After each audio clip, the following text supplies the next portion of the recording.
Capítulo 26.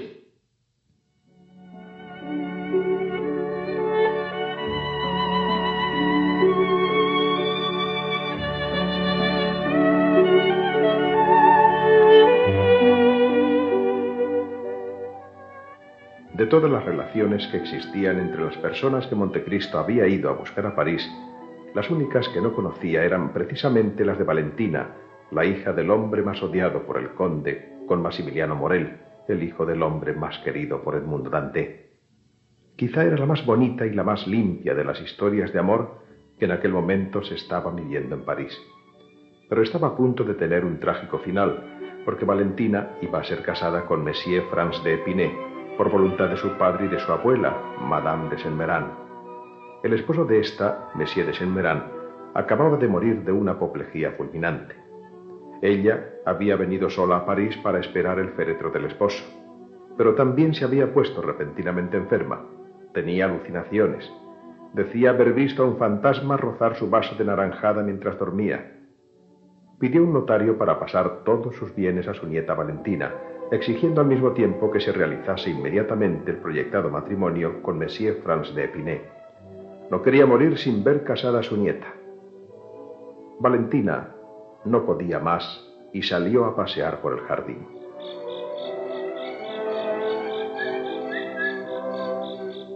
¡Maximiliano!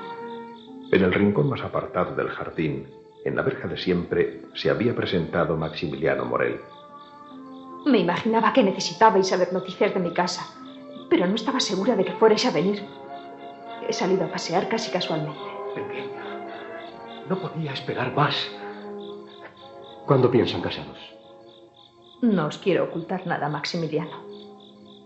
Esta mañana se ha hablado de mi casamiento.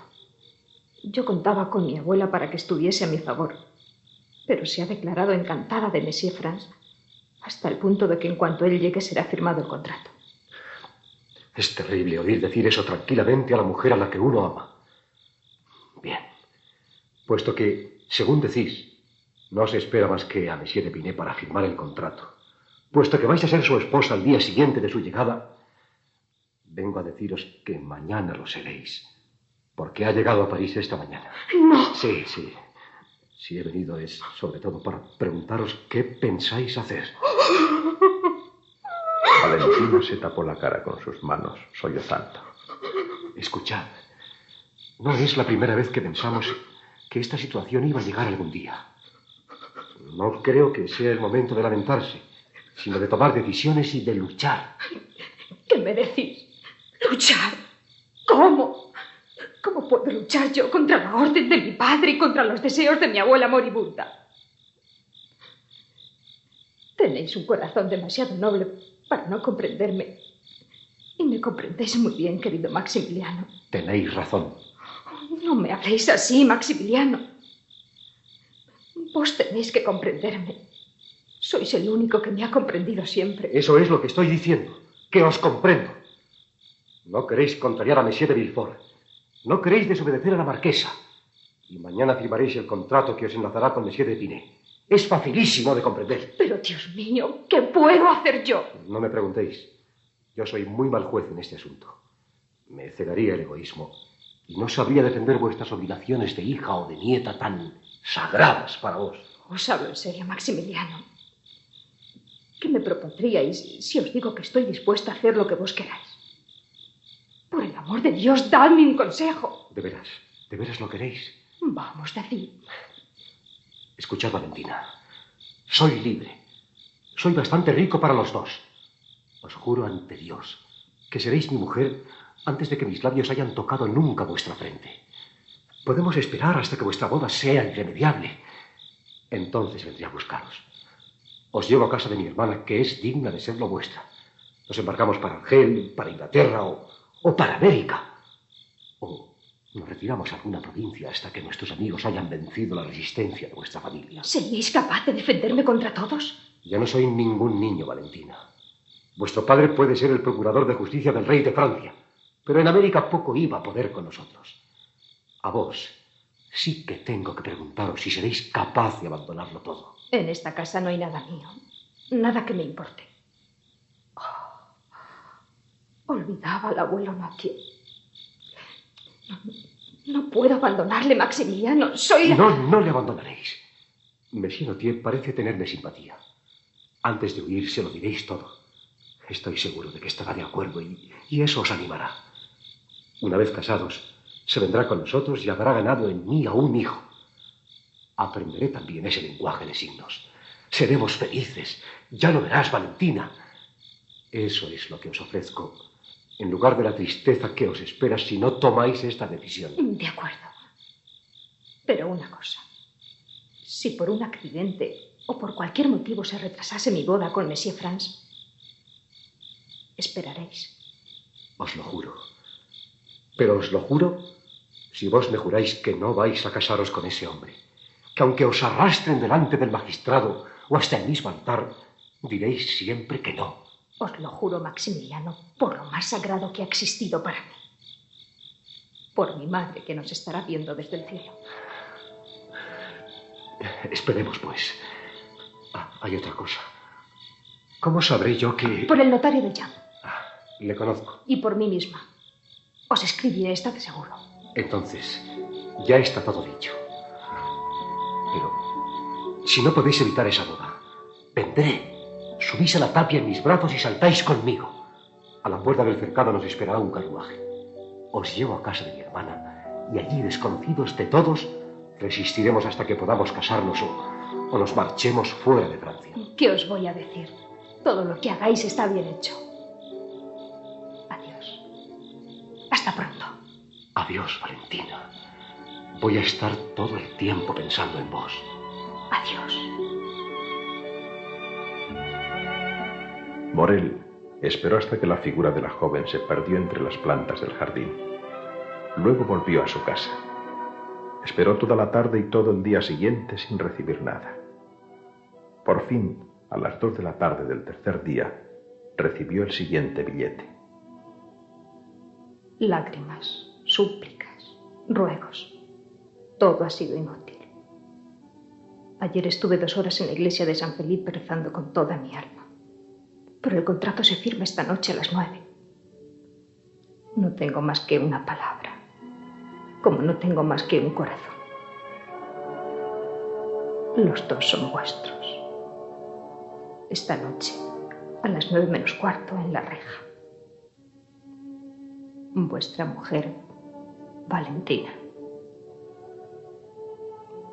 Postdata. Mi pobre abuela está cada vez peor. Ayer tuvo un delirio y hoy ha llegado ya a la locura. Me amaréis mucho, ¿verdad, Morel? Me amaréis mucho para hacerme olvidar que la he abandonado en este estado. Creo que ocultan al abuelo Notier que el contrato se firma esta noche a las 9.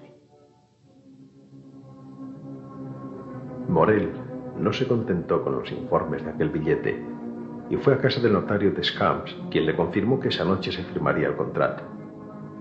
Franz había sido presentado ya a Madame Saint-Méran, que se había levantado para aquella ocasión, volviendo a acostarse enseguida. Maximiliano dio las gracias al notario, que había sido amigo de su padre, y volvió a su casa. Pensó ir a visitar al conde de Montecristo, pero se acordó de la promesa que había hecho a Valentina de no hablar a nadie de sus amores y, concretamente, de no hacerlo al conde. Entonces preparó su plan. Tenía dispuestas 2 escalas en el cobertizo del terreno que daba a la tapia de los Villefort, un cabriolé que conduciría él mismo y les estaría esperando. Ni criados, ni luz. Se tumbó en la cama.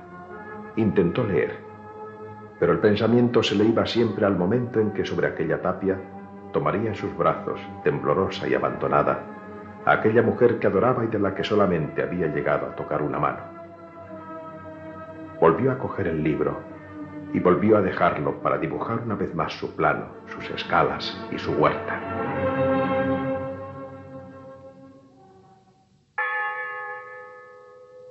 Dieron las 7:30. Morel decidió ponerse en acción. Aunque Valentina le había citado a las 9 menos cuarto, era probable que no esperase ella tampoco. A las 8 estaba ya en el cobertizo.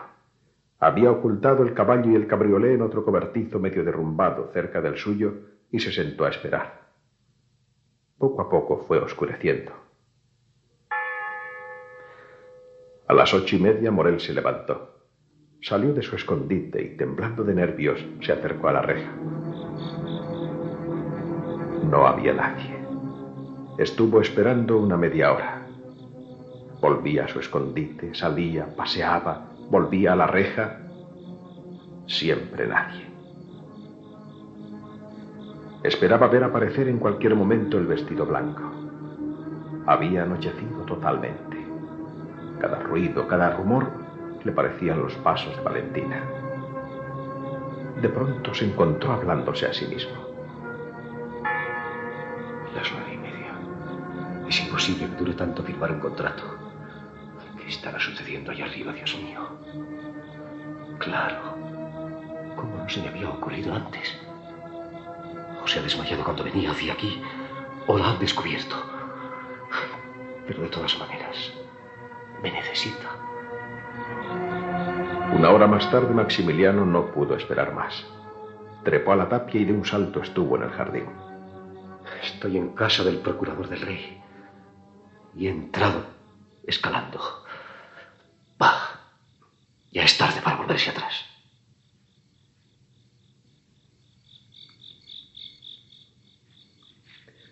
En un momento llegó al final del camino que había tomado. Estaba enfrente de la casa. Las plantas muy abundantes en el lugar donde él estaba le ocultaban de cualquiera que mirase hacia el jardín. Pero no es normal que haya tanto silencio, que estén las ventanas sin luz en un momento tan solemne como la firma de un contrato matrimonial. Parece como si hubiera ocurrido una desgracia. Una desgracia. Dios mío. Por eso no venía Valentina. Dios mío. Morel hizo un esfuerzo para recuperar toda su calma. Su instinto de militar se sobrepuso y empezó a estudiar las luces que se veían en la fachada. En sus conversaciones de Valentina, ésta le había explicado muchas veces cómo era cada rincón de su casa, de tal manera que Maximiliano podía decir que la conocía tan bien como si hubiera vivido en ella. Vamos a ver. Aquella habitación con una luz tenue es la de Madame de Villefort. A continuación están las 3 ventanas de Madame de Saint-Méran. Alguien pasa de vez en cuando ante ellas. No quería hablaros dentro de la casa. No de pronto, a Morel le pareció oír que alguien se acercaba. En efecto, una era la voz de Monsieur de Villefort. Morel se escondió detrás de un grueso árbol. La noche era muy cerrada y no había peligro de que le descubriesen. Ah, doctor, ha sido una muerte horrible. De verdad, no sé qué terrible mala suerte ha llegado sobre mi casa. No tratéis de consolarme porque ya no hay remedio. Está muerta, doctor. Morel sintió que un extraño calambre recorría todo su cuerpo. Tuvo que tapar su boca para que no escapase un grito de horror. Pero se obligó a continuar allí sin moverse, hasta saber absolutamente todo lo que hubiera sucedido dentro de aquella casa. No os he traído aquí para consolaros. Todo lo contrario. ¿Qué queréis decir? Quiero decir que además de la desgracia que os acaba de suceder, hay otra más terrible aún. ¿Pero qué significa eso?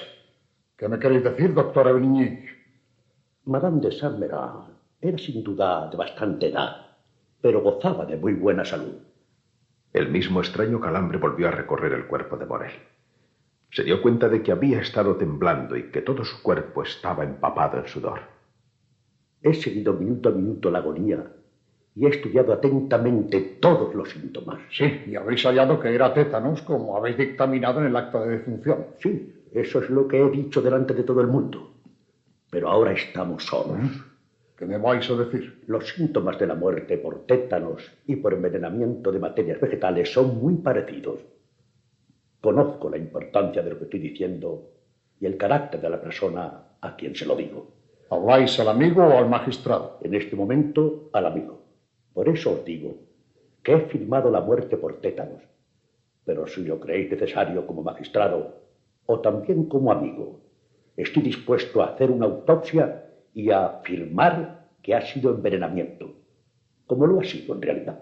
¿Estáis absolutamente seguro? No solamente estoy seguro de ello, sino que os podría decir cuál ha sido el veneno. Una fuerte dosis de brucina o de estricnina. Oh, pero no puede ser. Por eso ¿Quién iba? Por eso quería hablar de esas horas. ¿Ha visto a alguien, aparte de la familia, a Madame de Saint-Méran? No, nadie. ¿Han ido a buscar a la botica alguna medicina que no fuese ordenada por mí? No. ¿Tenía enemigos, Madame de Saint-Méran? No, ninguno que yo sepa. ¿Tenía alguien interés en su muerte? No, mi hija era su única heredera. Valentina. No, es imposible. No quiero acusar a nadie, entendedme. Hablo de un posible error. Por ejemplo, ¿no ha podido engañarse Barrois y haberle dado alguna poción preparada para Monsieur Noirtier? ¿Pero cómo podía envenenar a Madame Saint-Méran una poción preparada para mi padre? Le hubiera envenenado él también. No, es muy sencillo. Sabéis que en ciertas enfermedades los venenos son un remedio. La parálisis es una de estas.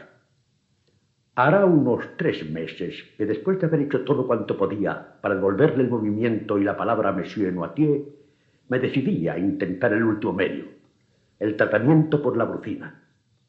Así pues, en la última bebida que le mandé, entraban 6 centígramos, que no tiene acción sobre los órganos paralizados de vuestro padre y que es, además, una cantidad a la que se ha acostumbrado por medio de dosis sucesivas, pero que pueden matar a cualquiera, que no sea él. No hay ninguna comunicación entre la habitación de mi padre y la de Madame de Saint-Méran. Y Barrois estoy seguro de que no ha entrado nunca en el de mi suegra. No le interesa nada de lo que suceda en la casa fuera de su amo. En fin, doctor, sabéis que os considero el hombre más concienzudo y el más hábil en materia de medicina. Pero en este caso debo pensar en aquel axioma que me dice que equivocarse es humano. Escuchad, Villefort. ¿Hay alguno de mis colegas en quien tengáis tanta confianza como en mí? ¿Por qué decís eso? Llamadle. Le mostraré todas mis notas y después haremos juntos una autopsia.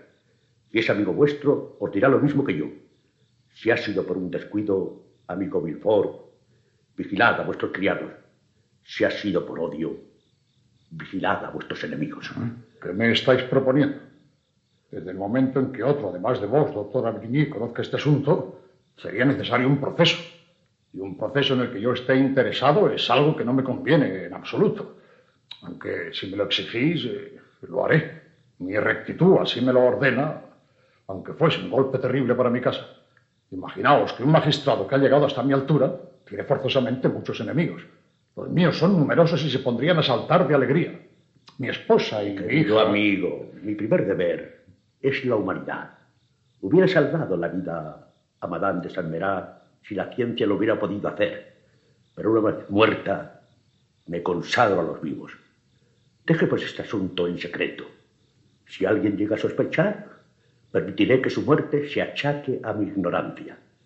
Sin embargo, caballero, no dejéis de indagar, porque esto seguramente traerá algunas consecuencias. Y cuando hayáis encontrado al culpable, yo seré el primero que os diga: sois magistrado. Obrad como os parezca. Ay, gracias, doctor. Sois un buen amigo. Los 2 hombres se alejaron. Maximiliano quedó un momento pensativo, sin resolverse a tomar ninguna decisión. Salió de su escondite y se detuvo junto al banco donde habían estado hablando el médico y Villefort. De pronto, todos sus sentidos se pusieron en tensión. Alguien salía de la casa. Iba a esconderse cuando distinguió la blanca silueta de Valentina.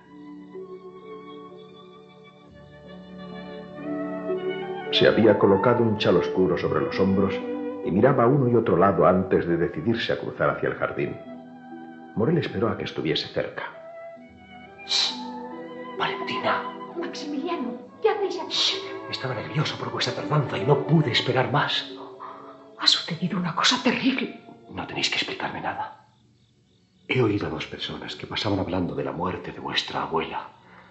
He comprendido por qué no veníais. No os habrán visto. No os preocupéis. Decidme, ¿esto habrá retrasado mucho vuestra boda? Desgraciadamente no.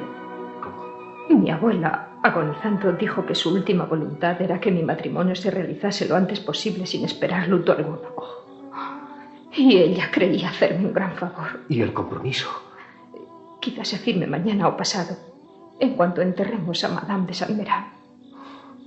Hoy he pensado en pedir consejo a un amigo que realmente puede ayudarnos. No me digáis que a vuestro conde de Montecristo. Sí. Él me tiene verdadera estima. Lo he notado siempre que he hablado con él. Estoy seguro que nos ayudará. Y yo lo dudo, Maximiliano. Ya os dije que es demasiado amigo de mi padre. Yo tengo otro consejero. ¿Quién? ¿Os atrevéis a entrar en la casa por un corredor secreto? Mi único temor es por vos. Pero, ¿qué estáis pensando hacer? No os preocupéis. Nadie nos sorprenderá. Vamos a hablar con mi abuelo Mathieu. No habrá ningún peligro porque nadie entra en sus habitaciones sin avisárselo a Barrois, su criado. Ya que estáis aquí, es lo mejor. Venid. Anduvieron por un oscuro corredor hasta llegar a una puerta que daba a una entrada secreta dentro de las habitaciones de Monsieur Noirtier. Valentina pasó primero. El anciano la interrogó con la mirada. Querido abuelo, escuchadme. Ya sabéis que mi abuela San Miranda ha muerto hace una hora. Vos sois el único de la familia en quien puedo confiar. Los ojos del anciano se cerraron suavemente. Significaba que sí. La joven entonces salió y volvió a entrar con Maximiliano. Por eso voy a confiar a vos el más importante secreto de mi vida. Este caballero es Maximiliano Morel, hijo de un armador de Marsella, del que quizá hayáis oído hablar. Un día os leí la noticia de su ascenso a capitán. Me pareció entender a mi padre que vos conocíais a la familia de este caballero. Sí, respondieron los ojos. Abuelo, yo estoy enamorada de él y estoy dispuesta a no casarme con nadie sino con él. ¿Os parece bien? El anciano pareció dudar un momento. Quizá la respuesta era demasiado complicada. Al fin, los ojos se cerraron. Sí. ¿Y estáis dispuesto a protegernos a los dos, que somos tus hijos, contra la voluntad de mi padre? Noirtier fijó su inteligente mirada en Morel, que comprendió. Valentina, querréis permitirme que hable a solas con vuestro abuelo. Los ojos del anciano volvieron a afirmar. Me había encargado de velar el cadáver de la abuela. Es un sagrado deber que he abandonado durante este rato. Adiós, Maximiliano. Barrois, el criado, os estará esperando ahí fuera, a la puerta de la habitación, para conduciros de nuevo. Valentina se acercó a su abuelo y le dio un beso en la frente lleno de cariño. Le he explicado muchas veces cómo hablo contigo. Gracias. Muchas gracias, abuelo.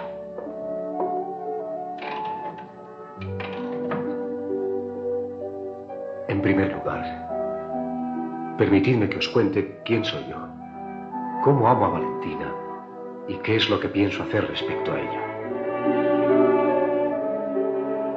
Morel contó toda su historia de amor al anciano, cuya mirada parecía absorber las palabras del joven. Terminó explicándole cómo pensaba robar a Valentina, llevarla a casa de su hermana, casarse y esperar respetuosamente el perdón de Monsieur de Villefort. Pero los ojos de Noirtier pestañearon con fuerza para indicar su desaprobación. ¿No debemos hablar así? No, repitió el anciano. Entonces hay otro medio. Buscaré a Monsieur Franc de Pinet. Me alegro de poder deciros esto en ausencia de Valentina. Le explicaré que amo a Mademoiselle de Villefort y que soy correspondido por ella. Si es un caballero, renunciará a la mano de su prometida y podrá contar hasta la muerte con mi amistad. Si rehúsa, me batiré en duelo con él. No, repitieron los ojos. Entonces, ¿desaprobáis también este segundo proyecto? Sí. ¿Qué hemos de hacer? Morel tomó el diccionario, pero los ojos del anciano seguían inmóviles, clavados en el techo. Maximiliano comprendió. Nada. No debemos hacer nada. Esperar solamente. Sí, pero una pérdida de tiempo nos perdería. Uno de estos días se firmará el contrato. Los ojos de Noirtier se cerraron varias veces con fuerza. No. No, insistió el anciano. ¿Estáis seguro? Sí. ¿Respondéis de ello? Sí, repitieron los ojos cerrándose con firmeza. Morel dudó un momento. Le parecía una locura dejar su felicidad al lado de Valentina en manos de un anciano inválido. pero pensó que ella no querría nunca seguirle si era contra la voluntad de su abuelo. Además, era una mujer inteligente. Si ella confiaba totalmente en su abuelo... Bien, caballero. Os prometo seguir vuestros deseos y esperar. Pero espero que vos cumpláis vuestra promesa de evitar que se firme ese contrato matrimonial. ¿Es este nuestro acuerdo? Noirtier cerró los ojos, indicando que sí. Morrel entonces se acercó a él y le besó en el mismo sitio en que lo había hecho Valentina. Adiós, caballero. Desde ahora soy un hijo vuestro que espera vuestras noticias. Un momento después, conducido por Barrois, Maximiliano se hallaba de nuevo en el jardín. Había pasado la medianoche. Saltó la tapia y subió en el cabriolé. Un momento después, dormía como un niño. Al día siguiente, Maximiliano se presentó en casa del conde de Montecristo, que le recibió con la simpatía de siempre. Tenéis la cara llena de felicidad, Maximiliano. ¿Qué os ha sucedido? Algún día os contaré un secreto. Pero decidme, ¿os fiaríais vos de un anciano? Si el anciano me quiere bien, sí. Claro. Claro.